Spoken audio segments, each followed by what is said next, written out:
I spend a lot of time on the road. I commute from my home in York to Washington each day. I don't live in Washington at all, and I drive about 45,000 miles each year. So I figured I've driven around the world about 9 times, I think, in my service in Washington. So I see everything out there. And what's come to light more and more is distracted driving in the broad sense, and then specifically texting while driving. And there's now more and more evidence through scientific study of how dangerous it is. One study that's out recently is that texting while driving is even more dangerous to the public than drunk driving.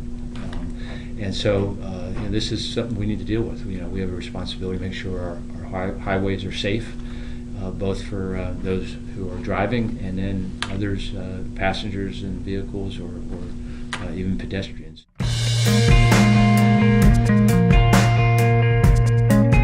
What we've tried to do at the federal level, we don't regulate driving laws because that's at the state level. So the age of 16, and when you get your permit, 50 hours of driving with an adult, that's a state law. So we don't have the ability to go in and say you will do this, but what we can do in the legislation I propose says that states that do not adopt legislation that bans texting while driving, that they will lose a percentage of their federal highway funds.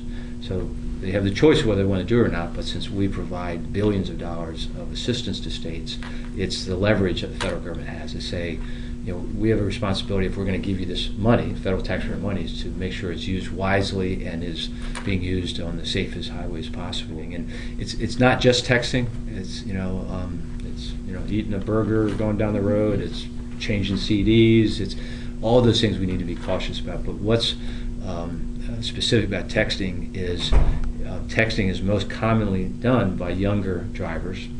And we know that the number one threat to a 16 or 17-year-old losing his life is in a traffic accident.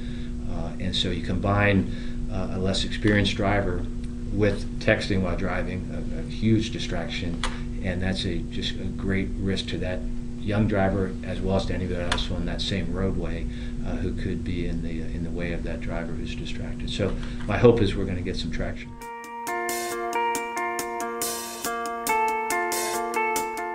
Well, first, it's our own personal responsibility.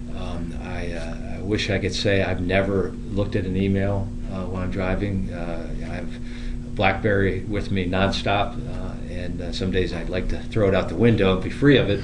But and so it starts with each of us individually. And I would tell you, as I've learned more about the risk associating, I've become a much better driver myself.